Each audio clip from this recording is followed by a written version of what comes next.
Chef-lieu de la région administrative du Moronou, Bongouanou, dans le centre-est ivoirien, accueille le vice-président Daniel Kablan-Duncan, dépêché par le chef de l'État.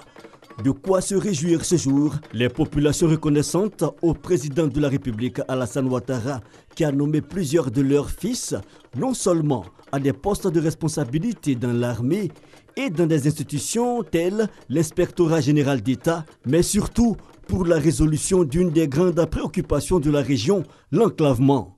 Le bitumage de l'axe Bongouanou-Kotobi à Bongwa a coupé. La fermeture de cette route pendant une quinzaine d'années constituait une entrave importante à l'essor économique du Moronou et de la région voisine de la Mé.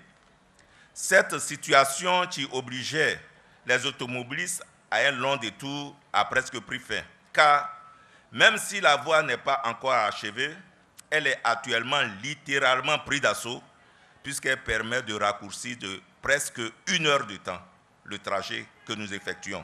58 km de voies, un investissement de plus de 27 milliards de francs CFA selon le vice-président Daniel Kablan-Duncan. Aujourd'hui, grâce au président de la République, son Excellence M. Alassane Ouattara, ces choses faites ou presque faites, parce que les travaux lancés en juillet 2016 s'achèveront, je pense, en juillet 2018. Cette voie ouvre de nouvelles perspectives pour le renouveau du Moronou, qui ne sera plus qu'à seulement 2h30 maximum d'Abidjan. L'existant, mais aussi des projections pour un nouveau départ de la région. La première convention d'exploitation d'un gisement de bauxite à Bongouanou.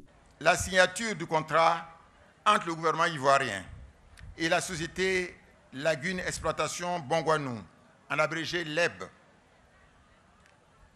intervenue le 3 novembre 2017, permettra l'exploitation du gisement de bauxite de Bénéné en 3 phases sur une période de 7 ans. Ce projet, qui nécessitera un investissement global de 220 milliards de francs CFA, concerne des réserves immédiatement exploitables dans une première phase évaluée à 18 millions de tonnes de minerais de bauxite brut, avec une durée de vie de 20 ans au moins.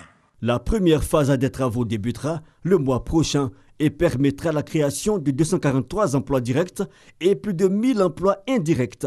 Population, élus, cadres et leaders communautaires ont à célébrer ces actions du chef de l'État. Des réjouissances qui se sont poursuivies jusque tard dans la nuit par un spectacle musical de plusieurs artistes du Sérail.